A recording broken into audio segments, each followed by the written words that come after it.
بسم اللہ الرحمن الرحیم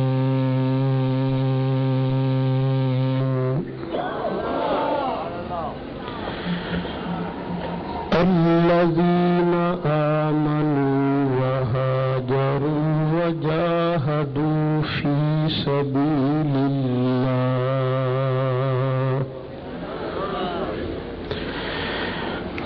بأموالهم وأنفسهم أعظم درجة عند الله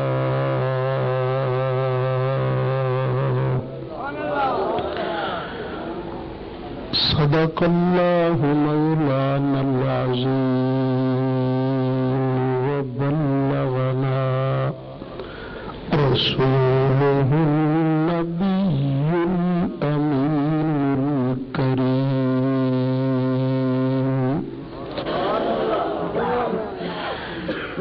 ونحن على ذلك لمن الشاهدين والشاكرين والحمد لله رب العالمين.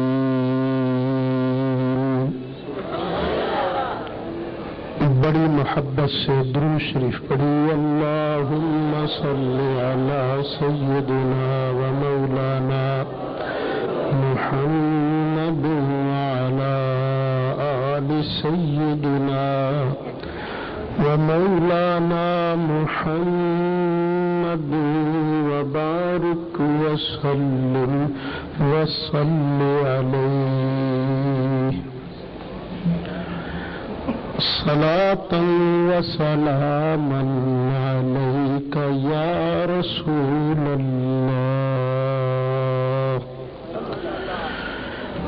وعلى آلك وأصحابك يا شفيع المذنبين.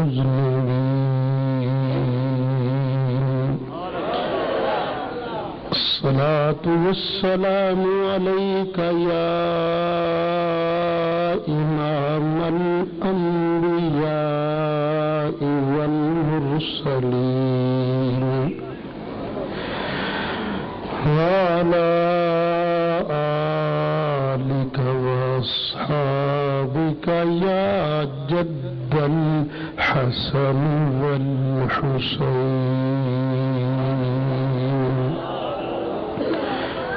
بلغ العلا بکمالہ کشف الدجا بجمالہ حسنت جمیع خصالہ صلو علیہ وآلہ. یا صاحب الجمال و یا سید البشر من وجهك المنیر لقد نور القمر لا يمكن الصلاة كما كان حقه بعد از خدا بزرگ توی قصہ مختصر.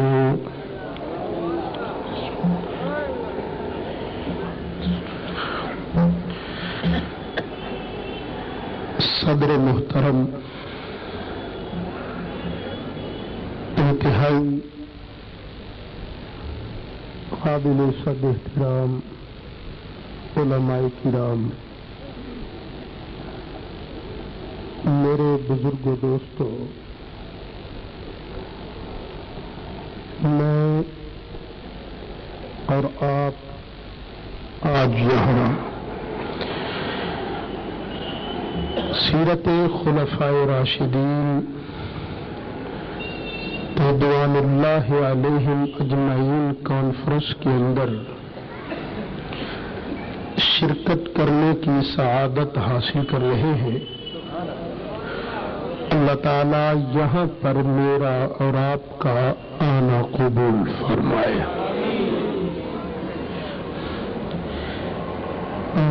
جس دوست بزرگ نے آج کی اس مقدس بابرکت اور پاکیزہ محفل کے لیے کسی طرح کا بھی کوئی حصہ لیا ہے، اللہ تعالیٰ اس کی میری سب حاضرین سامعین کی ساری دینی دنیاوی مشکلات آسان فرمائے۔ اللہ تعالیٰ مجھے اور آپ سب کو حسنین کریمین کے نانا جان کی شفاعت نصیب فرمائے۔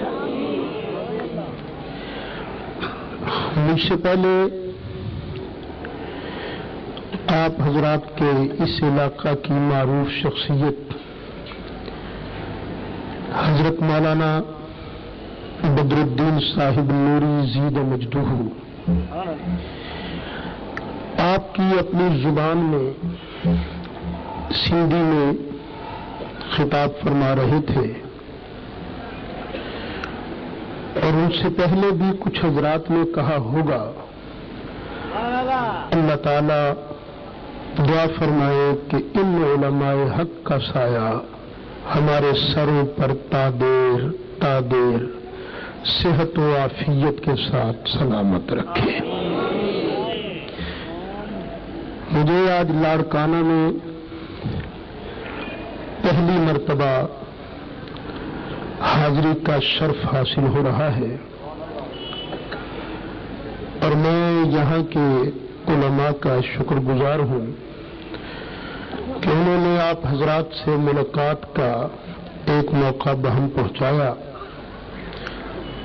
شاید ایک دقت آئے آپ کے لیے کہ میں سندھی بول نہیں سکتا۔ سبحان اللہ، کوئی دقت نہیں، ہم کہے وہ بھی سمجھ لیں۔ شاید میں نے لفظ کہا تھا، شاید آپ کے لیے دقت آئے، کیونکہ میں سندھی بول نہیں سکتا، لیکن اب سندھ میں آنے جانے کی وجہ سے کچھ سمجھ لیتا ہوں، اور لگتا یوں ہے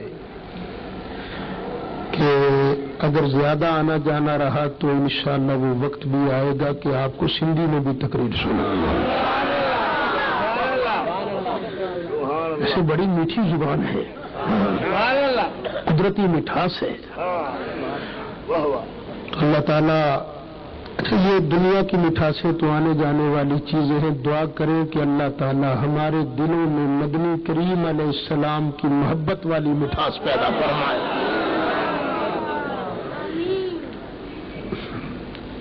جس آدمی نے ایمان کی نگاہ سے نبی کریم علیہ السلام کی ظاہری زندگی میں آپ کی زیارت کر لی،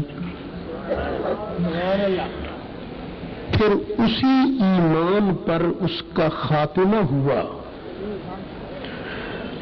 تو ایسے آدمی کو شریعت میں صحابی کہا جاتا ہے۔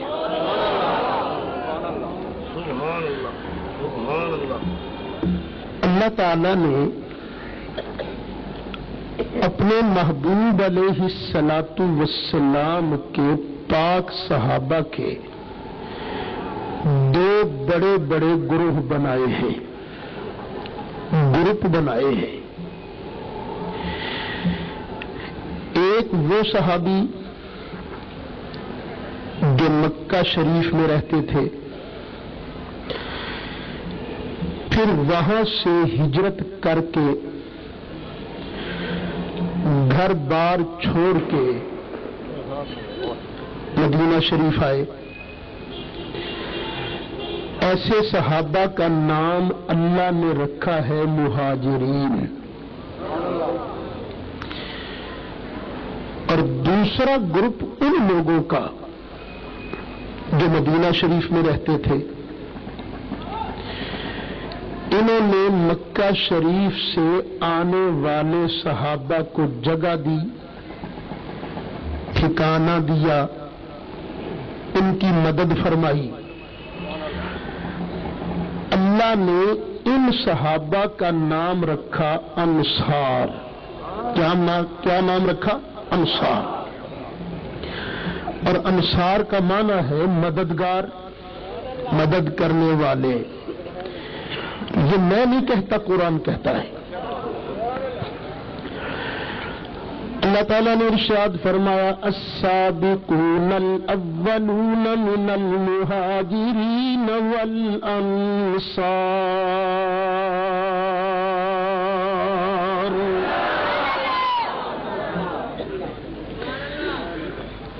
یہاں ایک چھوٹا سا مسئلہ کرتا ہی جاؤں. بعض لوگوں کو شرک کا فتویٰ لگانے کا ہیضہ ہو گیا ہے.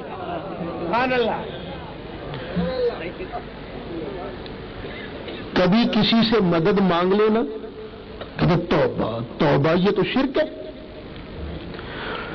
ان کو سوچنا چاہیے کہ اگر اللہ کی عطا سے کوئی مدد کرنے والا نہیں تو اللہ نے محبوب کے مدنی صحابہ کا نام انصار یعنی مددگار رکھا کیوں؟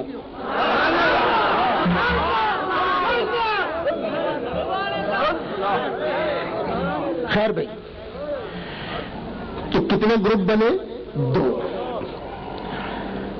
اللہ تعالیٰ نے ارشاد فرمایا السابقون الاولون من المہاجرین والانصار.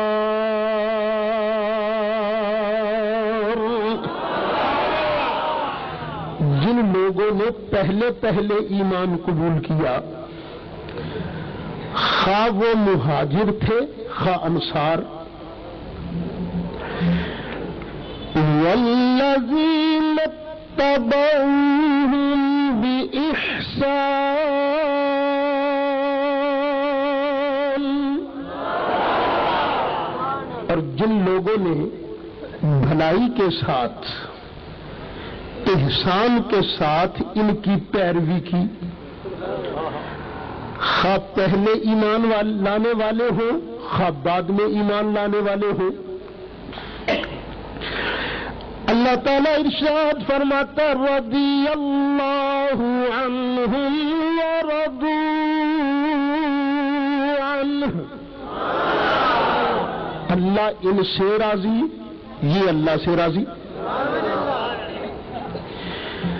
آپ اخبارات میں پڑھتے رہتے ہیں، خبر آتی ہے کہ پولیس کے فلاں سپاہی سے ایس پی راضی ہو گیا. کبھی خبر آتی ہے کہ فلاں کلرک سے کمشنر راضی ہو گیا. کبھی خبر آتی ہے کہ فلاں آدمی سے چیف منسٹر راضی ہو گیا. کبھی آپ پڑھتے ہیں کہ فلاں علاقے کے آدمی سے پرائم منسٹر راضی ہو گیا. تو جو آدمی راضی ہوتا ہے پھر اپنی حیثیت کے مطابق انعام بھی دیتا ہے. کئی لوگ تو صرف تعریفی سرٹیفکیٹ پر تنخواہ دیتے ہیں، اور کئیوں کو نقد انعام بھی ملتا ہے، کئیوں کو تمغہ ملتا ہے. کچھ لوگوں کو انعام میں زمین بھی ملتی ہے. رب العالمین، تو جو محبوب کے صحابہ سے راضی ہوا تو تو نے انعام کیا دیا؟ اللہ تعالیٰ نے ارشاد فرمایا وَأَعَدَّ لَهُمْ جَنَّاتٍ تَجْرِي مِن تَحْتِهَا الْأَنْهَارُ.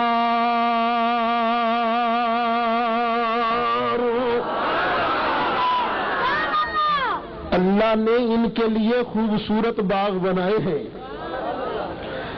اچھا، باغ ہوتے ہیں 2 طرح کے. کچھ باغوں میں نہریں ہوتی ہیں، کچھ میں نہریں نہیں ہوتی.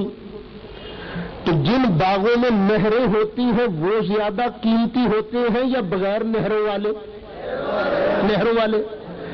اللہ فرماتا ہے میں نے محبوب کے صحابہ کے لیے اور ان کے پیچھے لگنے والوں کے لیے باغات بنائے ہیں نہروں والے. یا اللہ تو نے محبوب کے صحابہ کے لیے یہ جو باغات بنائے ہیں تو صحابہ ان باغوں میں کتنا عرصہ پکنک منائیں گے, کتنا عرصہ موج کریں گے؟ 1 سال؟ یا اللہ 5 سال؟ 10 سال؟ 50 سال؟ 100 سال؟ 500 سال؟ 1000 سال؟ لاکھ سال؟ کروڑ سال؟ ارب سال؟ خرب سال؟ یا اللہ کتنا عرصہ یہاں موج منائیں گے؟ اللہ تعالیٰ نے ارشاد فرمایا خالدین فیہا ابدا.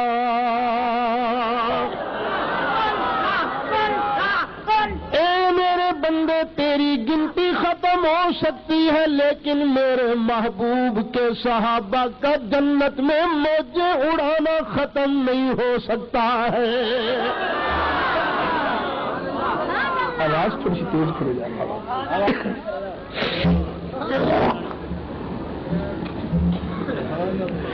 خیر خلاصہ یہ نکلا کہ صحابہ خواہ مہاجرین ہو یا انصار سارے جنتی اور جنت میں ہمیشہ ہمیشہ رہیں گے. جنتی تو دونوں, لیکن دونوں میں درجہ مرتبہ کس کا زیادہ ہے؟ مہاجرین کی شان زیادہ ہے یا انصار کی؟ مہاجرین کی.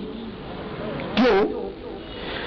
اس لیے کہ اللہ کی راہ میں جتنی تکلیفیں ان صحابہ نے اٹھائی ہیں اتنی کسی اور نے نہیں. اس لیے انصار کی نسبت مہاجرین کا درجہ زیادہ ہے. اور اللہ نے بھی قرآن کے اندر مہاجرین کے درجہ کی زیادتی کو بیان کیا.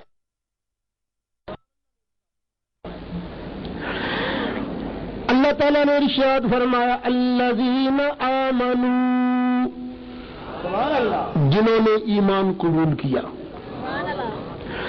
وہاجروا اور ہجرت کی, وجاہدوا فی سبیل اللہ اور اللہ کی راہ میں جہاد کیا. جہاد ہوتا ہے 2 طرح کا, بِأَمْوَالِهِمْ وَأَنفُسِهِمْ, اپنے مالوں کے ساتھ اور اپنی جانوں کے ساتھ. آیت کی طرف پھر توجہ فرمائیے.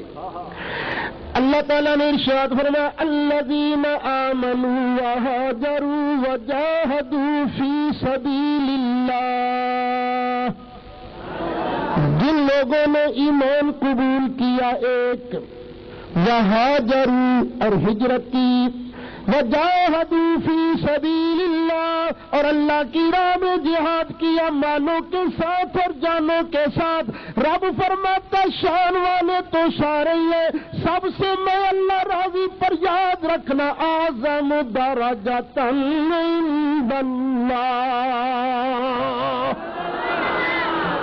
اللہ کی بارگاہ میں ان کا درجہ ان سے زیادہ ہے. اب اللہ نے مہاجرین کا درجہ انصار سے زیادہ بیان فرمایا ہے. وہ بھی شان والے ہیں, یہ بھی شان والے ہیں, وہ بھی جنت والے ہیں, یہ بھی جنت والے, لیکن انصار کے مقابلہ میں درجہ کس کا زیادہ ہے؟ اور اس کے لیے اللہ نے کتنی وجہ بیان فرمائی ہے؟ 3. کون کون سی؟ ایمان, ہجرت اور اللہ کی راہ میں جہاد. لاڑکانوں کی غیور مسلمانوں توجہ سے سنتے جانا, انصار سے درجہ مہاجرین کا زیادہ اور سارے مہاجرین میں سے درجہ مرتبہ حضرت ابو بکر صدیق کا زیادہ. کیوں؟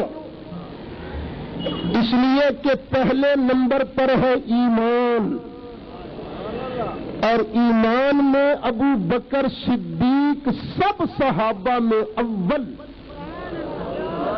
ابو بکر صدیق ایمان میں سب صحابہ سے اول. ساری زندگی ابو بکر صدیق نے کبھی شرک نہیں کیا، ساری زندگی. ازالت الخفا میں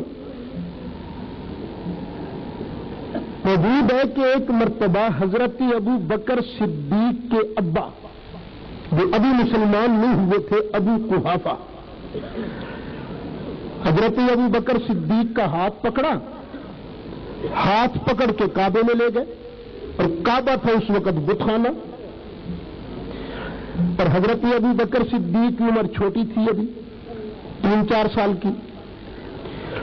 جس طرح آپ اپنے بچوں کو مسجد میں لے جاتے ہیں نا کہ ابھی سے ان کو اللہ کی یاد کی عادت پڑے، دین کی سمجھ آئے، اسی طرح باپ بھی اپنے بیٹے حضرت ابو بکر صدیق کو لے کر چلا گیا کعبے میں کہ بیٹے کو دین کی عادت پڑے. وہ بھی تو ایک دین تھا.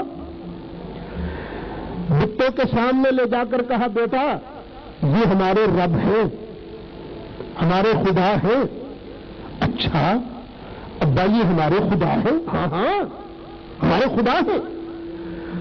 ابا یہ تو بتا خدا کون ہوتا ہے؟ ابو قحافہ نے کہا، بیٹا یہ خدا وہ ہوتا ہے جو ہمیں روٹی دیتا ہے، بیمار ہو تو شفا دیتا ہے، ہماری مصیبتوں کو ٹالتا ہے. یہ ہمارا خدا ہے. اچھا یہ ہمارا خدا ہے.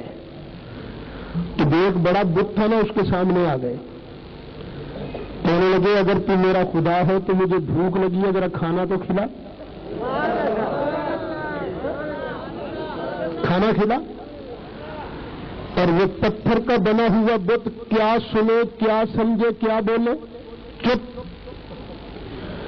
تھوڑی دیر کے بعد فرمایا، میں نے تجھے کہا تھا مجھے بھوک لگی ہے، کھانا کھلا، تو بولتا ہی نہیں. اور دیکھنا میرے کپڑے بھی تو پرانے ہو رہے ہیں، کپڑوں کا ایک نیا سوٹ دے. اور خدا صاحب چپ. بچے کھیلتے رہتے ہیں نا، تو کبھی ہاتھ میں گیند ہے، کبھی کوئی چیز ہے، تو ہاتھ میں ایک پتھر تھا. فرمایا مجھے کھانا کھلا، مجھے کپڑوں کا سوٹ دے، وگرنہ پتھر تیرے منہ پر دے ماروں گا. اور ابا دیکھ رہا ہے کہ بیٹا کیا کہہ رہا ہے. تھوڑی دیر کے بعد ابو بکر صدیق نے کہا، ارے تو بولتا ہی نہیں، سنتا ہی نہیں تھی. یہ کہا اور دے اس کے منہ پر پتھر مارا. پتھر سیدھا اس خدا کے ناک پر لگا، ناک ہی کٹ گئی. خدا نکٹا ہو گیا. سبحان اللہ، نکٹا. کیسے کیسے لوگوں نے خدا بنا رکھے تھے. باپ نے دیکھا نا کہ میرے خدا کی تو درگت بن گئی، توہین ہو گئی، تو باپ کو بڑا غصہ آیا. اس نے رکھ کر ایک تھپڑ منہ پر مارا، زور سے بازو سے پکڑا اور گھسیٹ کر گھر میں لے آئے. حضرت ابو بکر کی والدہ کو کہنے لگے، اس کو سمجھا، آج اس نے بڑی بدتمیزی کی ہے، آج اس نے پتھر سے ہمارے خدا کی ناک توڑ دی ہے، یہ دین کا معاملہ ہے، اسے سمجھا لے، آج کے بعد ایسا نہ کرے. اگر اس نے ایسا کیا نہ تو پھر اس کی خیر نہیں ہے. دین کے معاملے میں بڑی سے بڑی بات بھی برداشت نہیں کی جا سکتی، سخت سزا ملے گی اسے. حضرت ابو بکر صدیق کی ماں نے جب یہ بات سنی تو کہا، ابو قحافہ میرے بیٹے کو کچھ نہ کہنا. کہنے لگی، اے ابو قحافہ ابھی تو یہ چھوٹا سا ہے، بڑا ہو گیا ہے. جب یہ میرے پیٹ میں تھا، میں اس وقت بھی اگر کسی بت کے سامنے سجدہ کرنا چاہتی تھی، یہ میرے پیٹ کے اندر اکڑ جایا کرتا تھا. جو بچہ مجھے ماں کے پیٹ کے اندر ماں کو بت کے آگے جھکنے نہیں دیتا، وہ بیٹا بڑا ہو کر کیسے بت کو سجدہ کرے گا؟ ابو قحافہ سن لے، میں تجھے بتاتی ہوں، جب یہ پیدا ہوا تھا اس وقت غیب سے مجھے فرشتے نے مبارکباد دی تھی۔ وہ بولا یا امت اللہ بالتحقیق ابشری بالولد العتیق اسمہ فی السماء الصدیق لمحمد صاحب ورفیق۔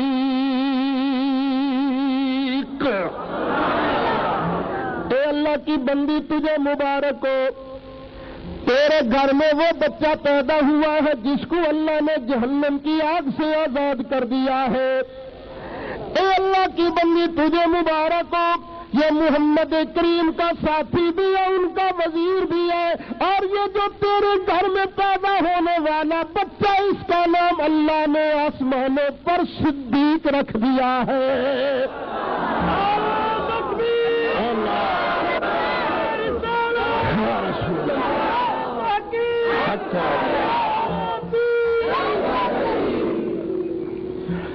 تو ابو بکر صدیق وہ ہے ساری زندگی کبھی شرک، اب اتفاق سے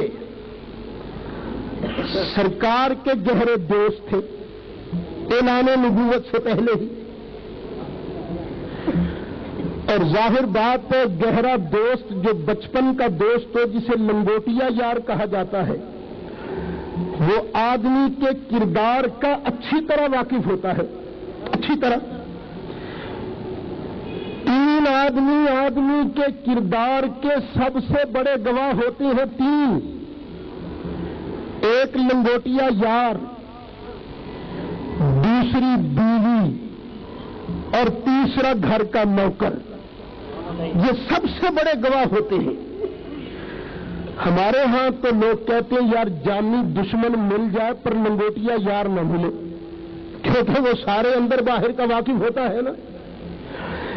اسی طرح بیوی بھی خلوت جلوت کی ساتھی، وہ کمیوں کو بھی جانتی ہے خوبیوں کو بھی جانتی ہے، اور گھر کا نوکر وہ بھی آدمی کے کردار کا واقف ہوتا ہے۔ یہ جو بڑے بڑے سیاستدان یہ غریبوں کے ہمدرد بنے پھرتے ہیں، ان کے گھر کے نوکر سے پوچھو، اگر گھر کا نوکر ان سے راضی ہے تو سمجھ لینا اس کا کردار ٹھیک ہے، اگر گھر کے نوکر کو وقت پر تنخواہ نہ ملے، خود اچھی روٹی کھائے، نوکر کو روٹی دوسری کھلائے، تو سمجھ لینا اس کا کردار زبانی کلامی ہے، لیکن مصطفیٰ کی عظمت کے قربان جائیں، مصطفیٰ کا کلمہ سب سے پہلے جن جن لوگوں نے پڑھا وہ یہی لوگ تھے۔ ابو بکر صدیق تھے، ختیجہ الکبریٰ تھی، اور گھر کا نوکر زید بن حارثہ تھا۔ خیر ابو بکر صدیق رضی اللہ عنہ ایک مرتبہ ملک شام جا رہے تھے، رستے میں دیکھا خواب۔ آپ نے کئی بار سنا ہوگا خواب دیکھا، آسمان کا چاند نیچے آیا، جھولی کے اندر آ گیا۔ حضرت ابو بکر کے جسم پر چادر موجود تھی، چادر کے اندر چاند کو چھپا لیا۔ صبح اٹھے تو بڑے حیران تھے، یہ خواب آیا کیا؟ چاند تو زمین پر آتا نہیں، اگر آ بھی جائے تو اتنا چھوٹا نہیں ہوتا کہ میری جھولی میں آ جائے، اور پھر میں نے اس کو چھپا بھی لیا، یہ خواب ہے کیا؟ لوگوں سے پوچھا یار یہاں کوئی خوابوں کی تعبیر بتانے والا تو نہیں رہتا؟ میں کہا ہاں رہتا ہے ایک، تو گرجے کے اندر ایک پادری ہے وہ رہتا ہے۔ آپ وہاں چلے گئے تو پادری سر کو جھکا کے بیٹھا ہوا تھا، انہوں نے جا کے سلام کیا اور کہا جناب میں نے خواب دیکھا ہے، خواب کی تعبیر پوچھنے آیا ہوں۔ اس نے سر نہیں اٹھایا، بس سر کو جھکا کے کہوں بول کیا خواب آیا ہے؟ جب آپ نے خواب سنایا تو اس نے فوراً سر اٹھایا، کہنے لگا اے آنے والے پہلے بتا مسمو کا تیرا نام کیا ہے؟ فرمایا اسمی عبداللہ، میرا نام عبداللہ ہے۔ حضرت ابو بکر کا اصل نام کیا تھا؟ عبداللہ۔ کہ من انت کہاں سے آئے ہو؟ فرمایا من مکہ تھا، میں مکہ شریف سے آیا ہوں۔ کون ہو؟ فرمایا قریشی ہوں۔ کہنے لگا اے عبداللہ تیرے خواب کی تعبیر یہ ہے کہ ان قریب اللہ کے آخری نبی جن کا نام نامی اس میں گرامی محمد ہے صلی اللہ علیہ وسلم، جن کے ابا جان کا نام عبداللہ، جن کے دادا جان کا نام عبد المطلب ہے، ان قریب نبوت کا اعلان فرمانے والے ہیں۔ تیرے خواب کی تعبیر یہ ہے کہ دنیا میں سب سے پہلے کلمہ طیبہ پڑھ کر ایمان کی دولت بھی تو قبول کرے گا، پھر دنیا میں ان کا وزیر بھی تو ہوگا، اور جب وہ دنیا سے پردہ کر جائیں گے تو ان کا خلیفہ بلا فصل بھی تو ہوگا۔ اب حضرت ابو بکر صدیق نے خواب دل میں رکھ لی اور دن رات سرکار کا مشاہدہ کرتے رہتے ہیں، دن رات، کہ کب وہ وقت آتا ہے جب سرکار نبوت کا اعلان فرماتے ہیں۔ دیکھو ام المومنین حضرت خدیجہ الکبریٰ رضی اللہ عنہا، 2 شادیاں ہو چکی تھیں پہلے، خاوند دونوں فوت ہو گئے تھے۔ اب ارادہ یہ تھا کہ میں کسی سے شادی نہیں کروں گی، لیکن ایک مرتبہ چند سہیلیوں کے ساتھ پانی والی جگہ پر کھڑی تھی، اچانک ایک درویش بابا آ گیا۔ درویش بابے نے کہا اے مکے والیو، ان قریب یہاں سے اللہ کا آخری نبی اعلان نبوت فرمائے گا، تم میں سے جس سے ہو سکے اس سے شادی کر لینا۔ باقی کی لڑکیوں نے تو درویش بابے کا مذاق اڑایا، بڑا فقیر بنا پھرتا ہے، لیکن حضرت خدیجہ الکبریٰ کے دل میں یہ بات کھب گئی۔ سارے مکے میں نظر دوڑاتی ہیں، اگر اللہ نے نبوت کا تاج رکھا تو کس کے سر پر رکھے گا؟ تو بار بار نگاہ آمنہ کے لال پر جاتی تھی، بار بار۔ اسی لیے جب ملک شام کا سفر ہوا تو سرکار کو اس کا رہبر بنا کر بھیجا۔ میسرہ کو ساتھ اسی لیے بھیجا تھا کہ سرکار کی ہر نشست و برخاست کا جائزہ لیتا رہے۔ تو یہی تھا نا کہ یہی اللہ کے آخری نبی ہونے والے ہیں، ان کے دل میں بھی تھا اور ادھر حضرت ابو بکر کے دل میں بھی تھا۔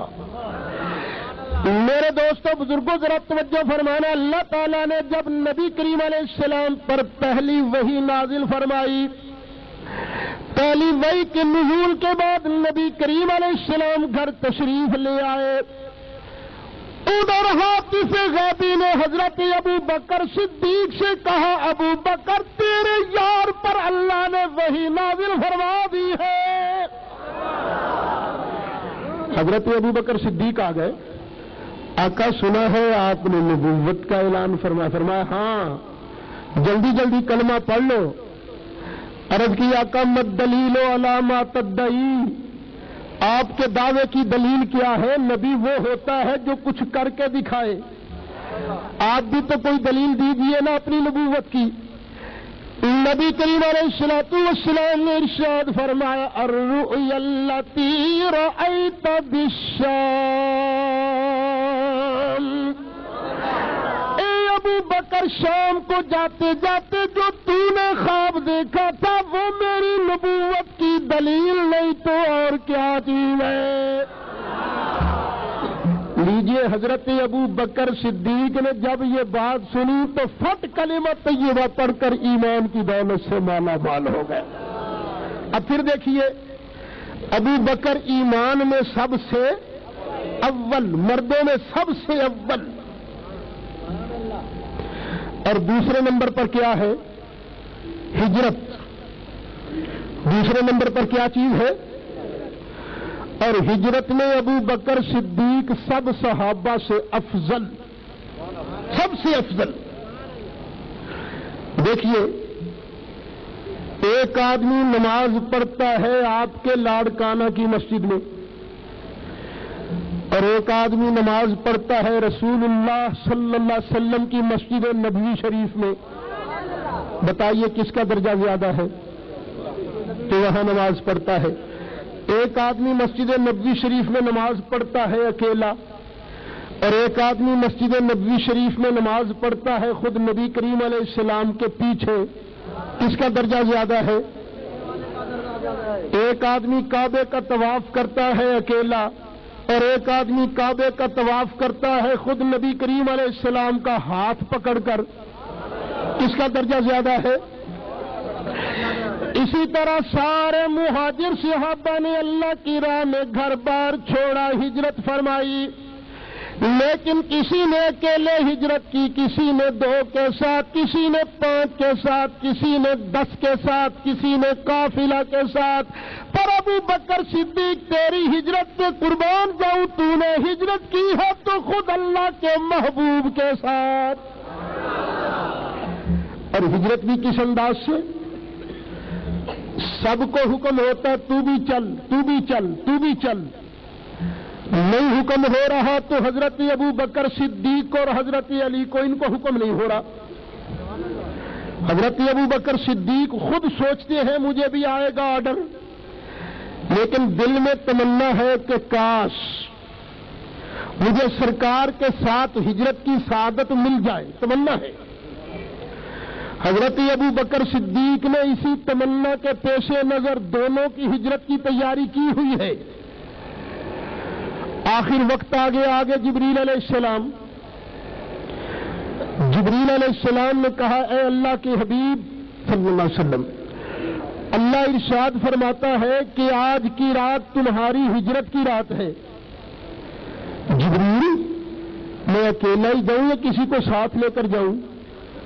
تو جبریل کہنے لگے اے اللہ کے حبیب، اللہ فرماتا ہے کہ ہجرت کا ساتھی ابو بکر کو بنانا، ابو بکر کو بنانا۔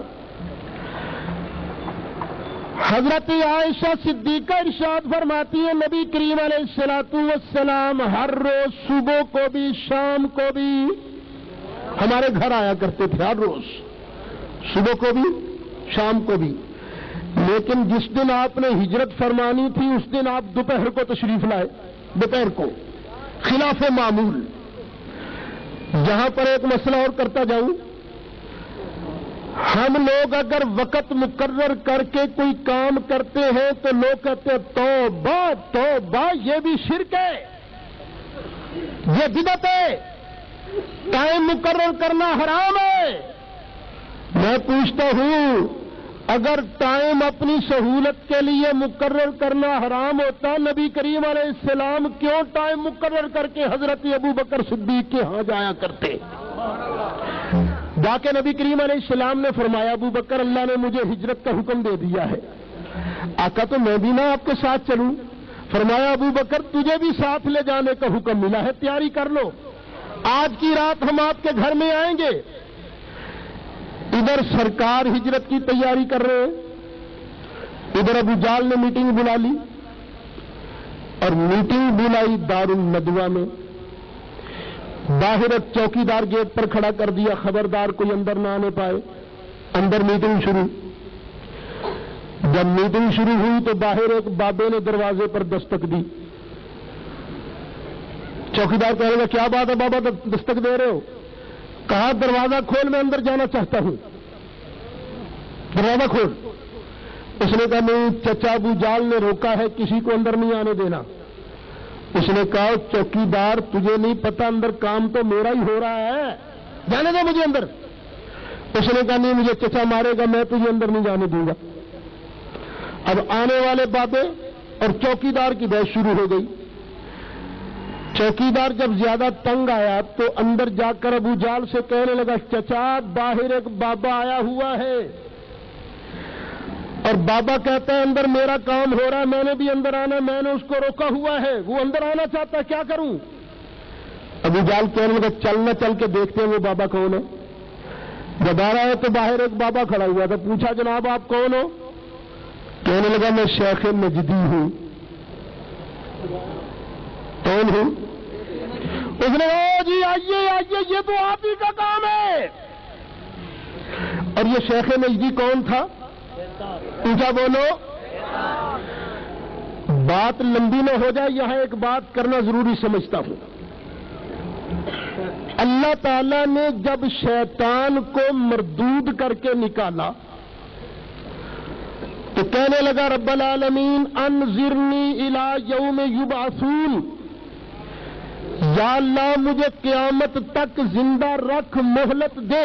فرمایا جا تجھے مہلت ہے، تو مرے گا نہیں۔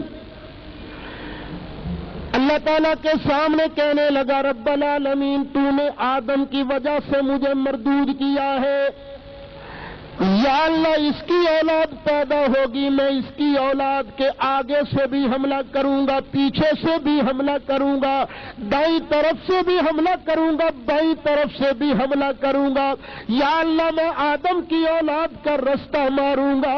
اللہ تعالیٰ نے ارشاد فرمایا اے شیطان تو اپنا زور لگا لے، تیرے زور لگانے پر جو تیرے پیچھے چلے گا میں اللہ اس کو بھی جہنم میں تیرے ساتھ ہی ڈالوں گا۔ یہ پہلے دن کا ہی وعدہ معاہد ہو گیا، وعدے ہو گئے، شیطان نے کہا میں بدلہ لوں گا۔ اب شیطان رستہ مارتا ہے اللہ کے بندوں کا، آدم کے بیٹوں کا۔ یہودی شیطان کا گروپ، عیسائی شیطان کا گروپ، یہ مرزائی شیطان کا گروپ، یہ جتنے غیر مسلم ہیں سب شیطان کے گروپ۔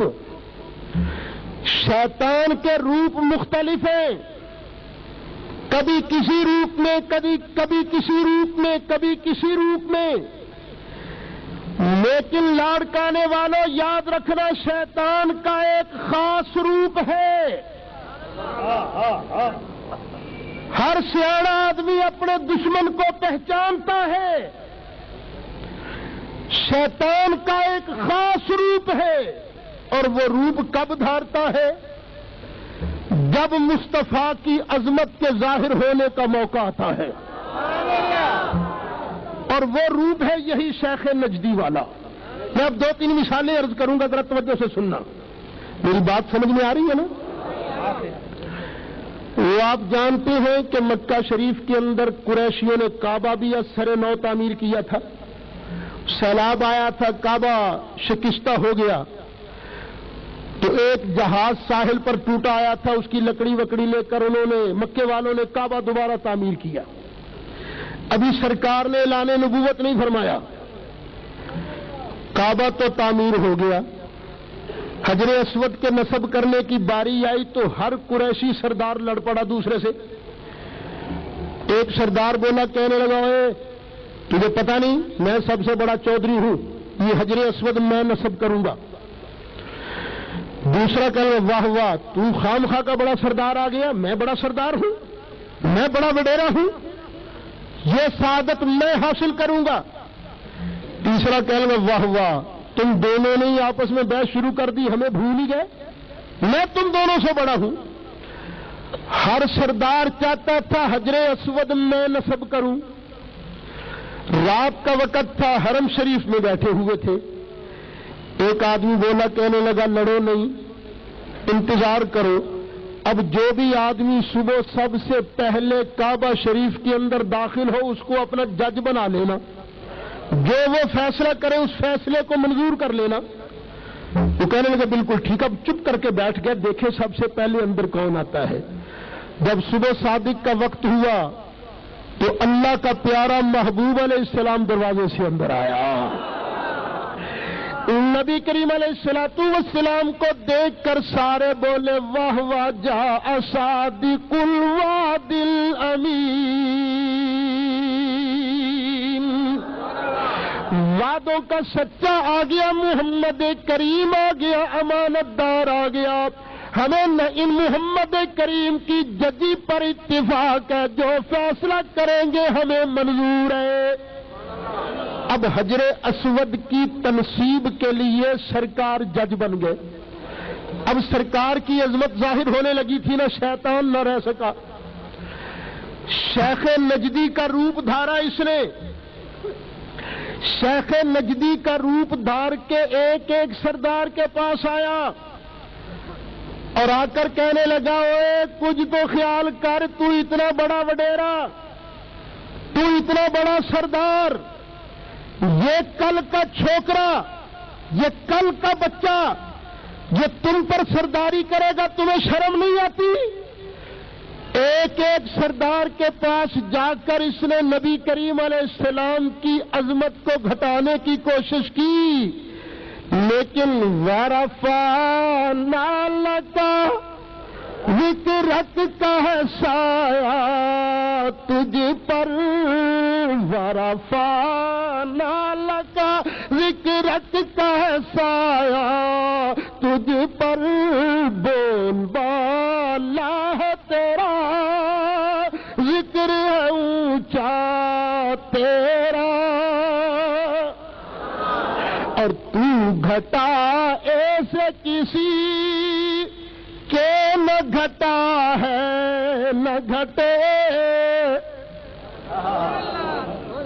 کسی کو بڑھانے والے ہم ہوتے ہیں، کسی کو بڑھانے والے آپ ہوتے ہیں، ہم جس کی شان بڑھائیں وہ گر سکتا ہے، جس کی شان آپ بڑھائیں وہ بھی گر سکتا ہے، لیکن جس کی شان اللہ بڑھائے، تو گھٹا ایسے کسی کہ نہ گھٹا ہے نہ گھٹے، جب بڑھائے تجھے اللہ تعالی تیرا۔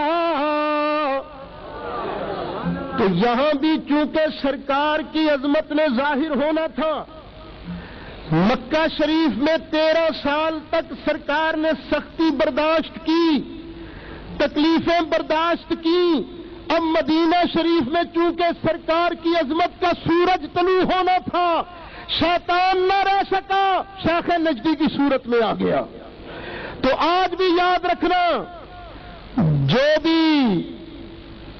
بھی سرکار کی عظمت کو گھٹانے کی کوشش کرتا ہے وہ شیخ نجدی ہی کا روپ ہوتا ہے۔ خیر ادھر انہوں نے میٹنگ کی، اور میٹنگ کیا ہوئی، ایک آدمی کہنے لگا ایسے کرو محمد صلی اللہ علیہ وسلم، ان کو مکے سے باہر نکال دو، جو چاہے کرے۔ شیطان کہے واہ بھی واہ، یہ تو نے عقل کی بات کی ہے، یہاں تم جیسے دشمن موجود ہے، تم جیسے دشمنوں کے قابو میں نہیں آتا، تو جہاں ان کا دشمن کوئی نہیں ہوگا وہاں تو یہ بہت پھیلیں گے، یہ کام نہ کرنا۔ ایک نے کہا قید کر دو، شیطان کہے گا چھوڑو عقل کی بات کرو، قید کرو گے تو کیا ہوگا، وہ 3 سال تک تم نے گھاٹی میں بند نہیں رکھا تھا، قید کرو گے تو ان کے ماننے والے پھر ان کو چھڑا کے لے جائیں گے۔ ابو جال کہنے لگا میری تجویز یہ ہے کہ جتنے ہمارے خاندان ہیں ہر خاندان کا ایک ایک نوجوان لے لیا جائے، نوجوان لے کر ان کے ہاتھوں میں تلواریں ہوں، یہ صبح صبح اپنے گھر سے نماز کے لیے نکلتے ہیں باہر، جب یہ نماز کے لیے نکلے نا تو اس وقت تم یوں کرنا کہ یک بارگی ان پر حملہ کر دینا۔ اب بنو ہاشم بیچارے ان کے خاندان والے کس کس سے لڑیں گے، خون بہا لے کر یہ چھٹی ہو جائے گی، صلح ہو جائے گی، اللہ اللہ اور خیر صلی اللہ۔ شیطان کہے گا انتا بالکل تو نے ٹھیک تجویز دی ہے۔ ادھر وہ اپنی ترکیبیں لڑا رہے تھے، یہ فیصلہ ہو گیا۔ ادھر نبی کریم علیہ السلام نے حضرت علی کو بلایا، حضرت علی کو بلا کر فرمایا علی یہ امانت فلاں کی ہے، یہ امانت فلاں کی ہے، یہ فلاں کی امانت ہے، یہ دیکھ کر تم نے مدینہ شریف آنا ہے۔ مجھے لگتا ہے مولانا بدر الدین صاحب بھی یہ بات بیان فرما رہے تھے، اگر تو سندھی میں تھی لیکن کچھ سمجھنے لگا ہوں نا۔ غالباً یہ یوں فرما رہے تھے یہ جو دنیا کی امانتیں تھیں یہ نبی کریم علیہ السلام نے علی کے سپرد کی۔ ویسے اگر آج کا کوئی لیڈر ہوتا تو کہتا اچھا تم ہمارے خون کے پیاسے ہو، ہم نے تمہارے دام دبا لیے، پیسے دبا لیے، جاؤ چھٹی کرو، نہیں دیتے، نکل آتے بعد میں روتے رہتے پیٹتے رہتے، لیکن نہیں، سرکار اپنے ماننے والوں کو سبق دینا چاہتے تھے، حالات خواہ کچھ بھی کیوں نہ ہو کسی کا ایک پیسہ نہیں مارنا۔ ایک پیسہ نہیں مارنا. آج پاکستان کے حالات خراب اسی لیے ہیں کہ دیانت امانت نہیں رہی. ایک دوسرے کا مال چھینا جاتا ہے, ایک دوسرے کے مال کو ہڑپ کیا جاتا ہے. سن لو, اگر کبھی کسی وقت کسی مولوی صاحب کی حکومت بھی پاکستان میں آ جائے تو جب تک دیانت امانت نہ ہو اتنی دیر تک یہی سمجھنا بھی اسلام نہیں آیا ہے. اسلام اسی وقت آئے گا جب دیانت بھی ہوگی, امانت بھی ہوگی. تو کوفے میں باہر سے ایک آدمی آیا, مسافر مسجد میں آیا تو دیکھا ایک بابا بیٹھا ہوا ہے, جو کی خشک روٹی پانی میں بھگو بھگو کے کھا رہا ہے. آن کے کہنے لگا, بابا حضرت علی کدھر ہے, امیر المومنین کدھر ہے؟ دیکھ کے کہا, تو مسافر لگتا ہے. ہاں ہاں جی میں مسافر ہوں. فرمایا تو بھوکا بھی لگتا ہے؟ کہ ہاں بھوک تو لگی ہوئی ہے. فرمایا علی نے مسافروں کے لیے لنگر خانہ کھول رکھا ہے, جاؤ پہلے لنگر کھا کے آؤ. کدھر ہے لنگر خانہ؟ فرمایا ادھر ہے. وہ کیا لنگر خانے کے انچارج نے دیکھا نا مسافر آیا, اس نے بڑی محبت سے بٹھایا, بہترین کھانا کھلایا. جب وہ مسافر کھانا کھا چکا نا تو اس نے تھوڑا سا کھانا باندھ لیا. لنگر انچارج کہنے لگا, یہ کھانا کھا کر اب کھانا باندھ کیوں رہے ہو؟ کہنے لگا, جب میں کوفے میں آیا تھا نا تو مجھے ایک بابے پر بڑا ترس آیا تھا. میں نے دیکھا مسجد میں بیٹھ کر جو کی خشک روٹی پانی میں بھگو بھگو کر کھا رہا ہے, میں یہ کھانا اس کے لیے لے جا رہا ہوں. لنگر انچارج نے کہا, تجھے پتا بھی ہے وہ بابا خود علی تھا. اسلام اس وقت آئے گا جب قوم کے پیسے کو اس طرح امانت سمجھا جائے گا.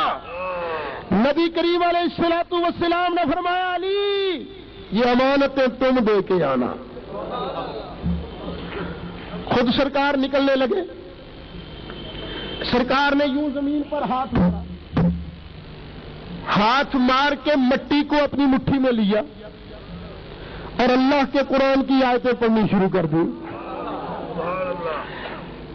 فرمایا, بسم اللہ الرحمن الرحیم, یاسین والقرآن الحکیم انک لمن المرسلین علی صراط مستقیم.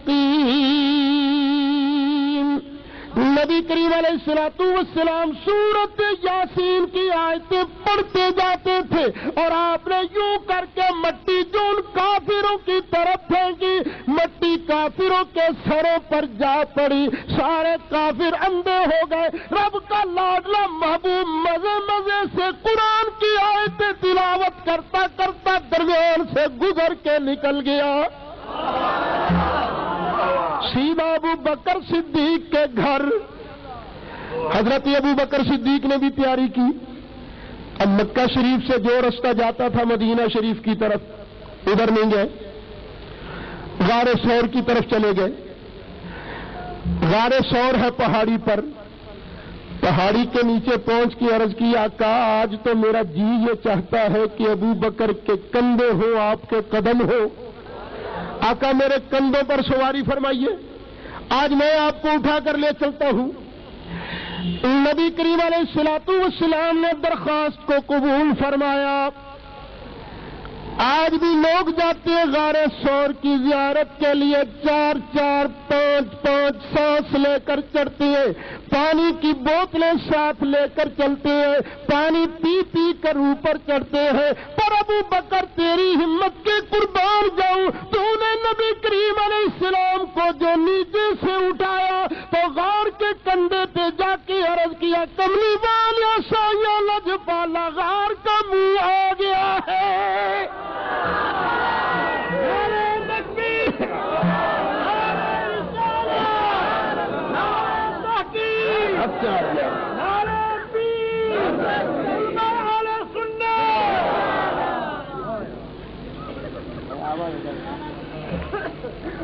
میں جب اس حدیث کو پڑھتا ہوں مجھے 2 حدیثیں اور یاد آ جاتی ہیں.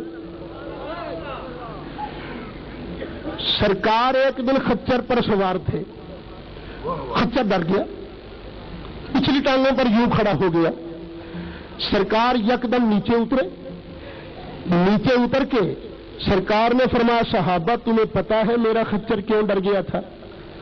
آقا اللہ ہی جانے یا اس کا رسول جانے، ہمیں کیا پتا؟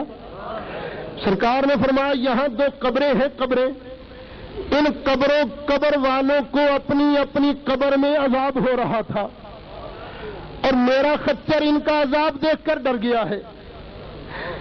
لاڑکانے کے غیور مسلمانوں ذرا توجہ فرمانا، نبی کریم علیہ السلام کے قدم مبارک اگر خچر پر آ جائیں، خچر کی نگاہ اتنی تیز ہو جاتی ہے کہ زمین کا سینہ چیر کر قبر والوں کا عذاب بھی دیکھ لیتا ہے۔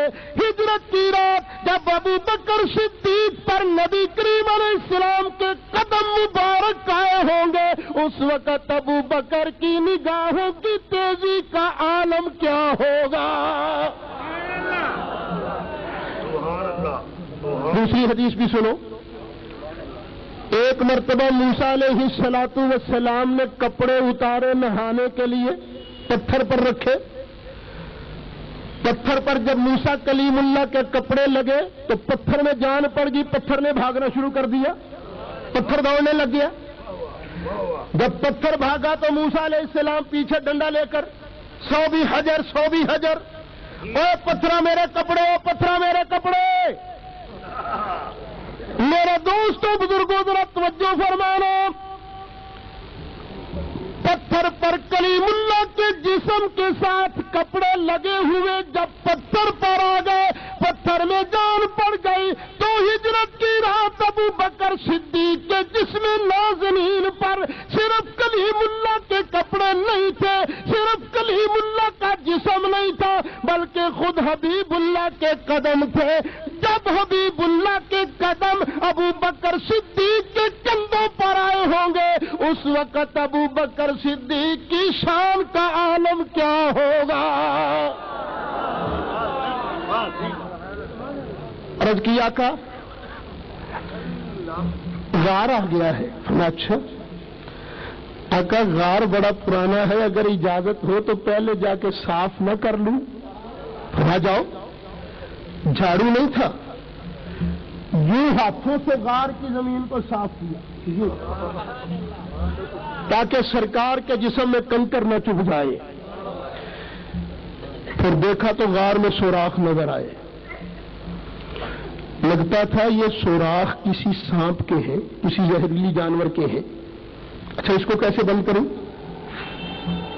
پاس چادر تھی، تھوڑا سا کپڑا پھاڑا، کپڑا پھاڑ کے ایک سوراخ بند، پھر تھوڑا سا کپڑا اور پھاڑا، دوسرا سوراخ بند کیا، تھوڑا سا کپڑا پھر پھاڑا، سوراخ بند کیا، ایک ایک کر کے سوراخ بند کرتے گئے، چادر ختم ہو گئی، ایک سوراخ باقی رہ گیا۔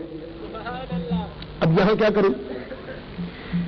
دل میں آیا اپنی پرواہ نہیں ہے، اپنی خیر ہے، مصطفیٰ پیارے کو تکلیف نہ پہنچے، مصطفیٰ کے قدموں میں جان نکل جائے، اس سے بڑی سعادت کیا ہے۔ یوں کر کے سوراخ کے آگے پاؤں کی ایڑی کر دی، عرض کی آقا اندر تشریف لے آئیے۔ آقا اندر تشریف لے آئے۔ جب آقا اندر تشریف لے آئے تو باہر ایک درخت تھا،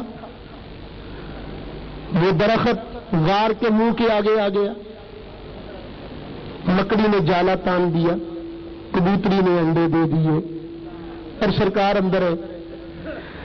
حضرت ابو بکر صدیق رضی اللہ عنہ سے ایک مرتبہ سرکار نے پوچھا تھا ابو بکر تیری سب سے بڑی تمنا کیا ہے؟ تو عرض کیا آقا میری تمنا یہی ہے نظر الی وجہ رسول اللہ، آقا تمہارا چہرہ ہو، ابو بکر کی نگاہ ہو، اور یہی تمنا ہے۔ اور آج غار ثور میں تمنا پوری ہو رہی ہے۔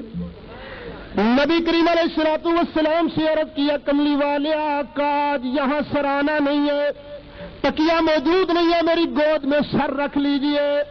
سرکار گود میں سر انور رکھ کے آرام فرما ہو گئے، اور حضرت ابو بکر صدیق بڑے پیار سے والہانہ نظروں سے سرکار کا چہرہ انور تک رہے ہیں، دیکھ رہے ہیں۔ تھوڑی دیر کے بعد سانپ نے ڈسا. سانپ بڑا زہریلا سانپ تھا. جب سانپ نے ڈسا یک دم جو درد ہوئی تو آپ نے یہ بھی دیکھا ہوگا کہ یک دم چوٹ لگے تو فوراً آنکھ میں آنسو آ جاتا ہے. حضرت ابو بکر کی آنکھ میں بھی آنسو آیا اور یوں سرکار کے چہرے کو دیکھ رہے تھے نا تو گرم گرم آنسو سرکار کے رخسار پر گرا. جب سرکار کے رخسار پر گرا تو سرکار نے آنکھیں کھول کے کہا ما یبکی کا یا ابا بکر، ابو بکر روتے کیوں ہو؟ عرض کی آقا کسی چیز نے ڈس لیا ہے. فرمایا اچھا ادھر کرو پاؤں. پاؤں ادھر کیا. سرکار نے کیا کیا؟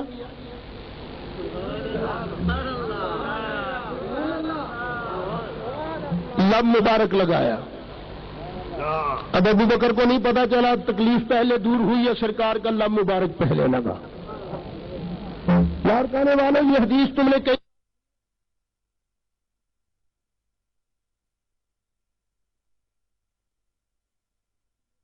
دہن مبارک لگا کر کوئی کرنا چاہتے تھے یا سرکار کو پورا یقین تھا؟ یقین تھا کہ میرا تھوک مشکل کشا ہے. ارے توحید کے ٹھیکیداروں ذرا توجہ سے سنو. نبی کریم علیہ السلام کا اپنا ایمان یہ تھا میرا تھوک مبارک مشکل کشا. اگر نبی کریم علیہ السلام اپنے تھوک مبارک کو مشکل کشا مانے ان کی توحید میں فرق نہیں پڑتا تو قسم ہے اللہ کی اگر ہم سنی بھی نبی کریم علیہ السلام کو سر سے لے کر پاؤں تک مشکل کشا مانے ہماری بھی توحید میں فرق نہیں پڑتا.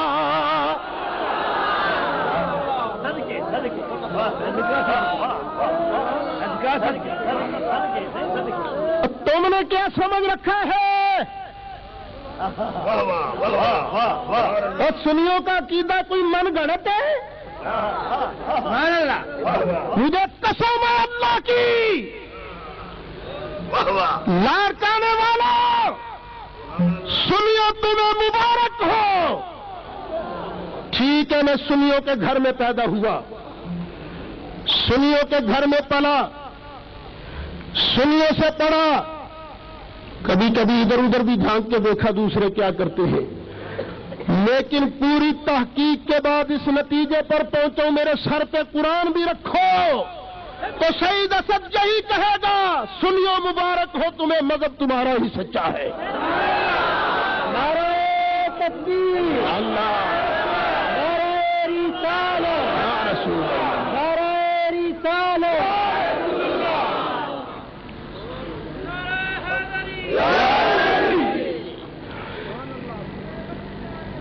تو میں لاڑکانے والوں کا ذکر کافی سنتا رہا کہ ماشاءاللہ بڑا جذبہ ہے، لیکن جتنا سنا تھا اتنا پایا تو نہیں ابھی تک. نعرہ تکبیر اللہ اکبر. مجھے مولانا ضیاء اللہ قادری صاحب کہہ رہے تھے بڑے محبت والے لوگ ہیں، یا پتہ نہیں میرے اندر کچھ کمی ہے یا آپ آج سردی محسوس کر رہے ہیں. ایمان والا تو سرد موسم میں اور گرم ہوا کرتا. نعرہ تکبیر، نعرہ رسالت یا رسول اللہ، رسالت یا رسول اللہ، رسالت تحقیق حیدری اہل سنت، اہل سنت، اہل سنت.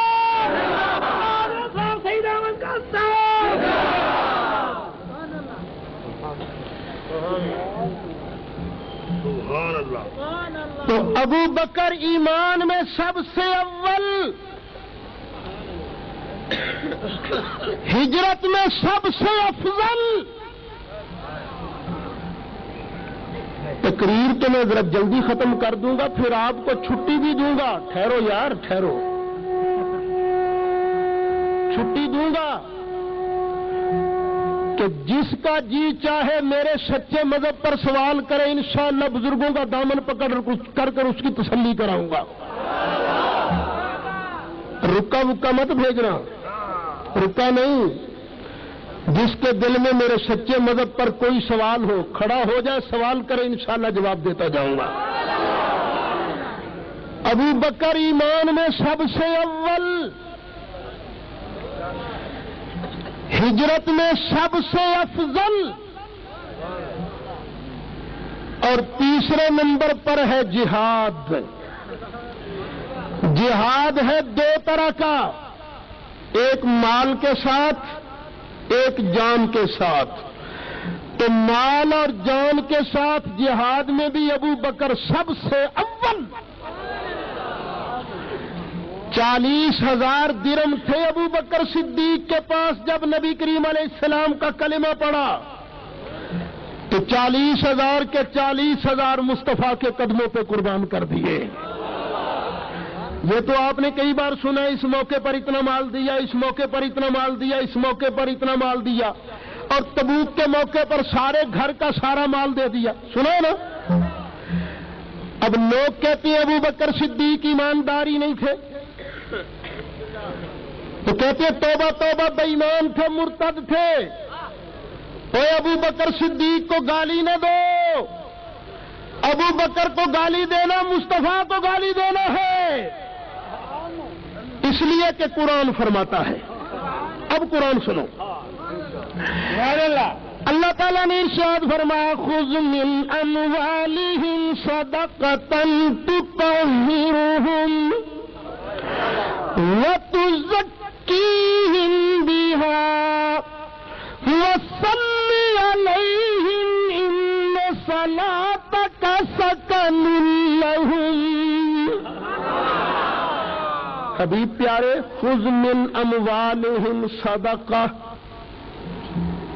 ان کے مالوں میں سے صدقہ لو، مال لو، ایک چیز لو، ایک چیز دو، ایک چیز اور ایک چیز لو۔ کیا؟ خذ من اموالہم صدقہ، ان کے مال لو، صدقہ لو، اور دو کیا؟ اللہ تعالیٰ نے ارشاد فرمایا تطہرہم وتزکیہم بہا، حبیب پیارے ان سے مال لے کر ان کو پاک اور صاف کر دو۔ ابو بکر نے 40,000 درہم اس وقت خرچ کیے جب مکہ شریف میں تھے۔ میرے مدنی کریم علیہ السلام نے فرمایا جتنا نفع مجھے ابو بکر کے مال نے دیا اتنا نفع کسی نے نہیں دیا۔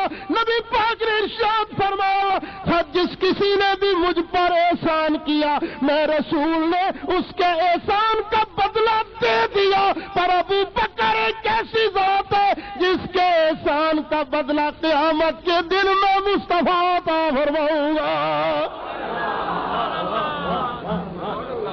اب اگر کہو مال تو لیا پاک نہیں کیا تو مجرم کون؟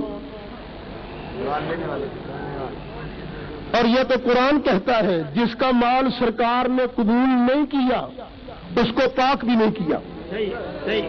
سالبہ والا واقعہ پڑھ لینا، پتہ چلا ابو بکر صدیق جنتی۔ حضرت ابو بکر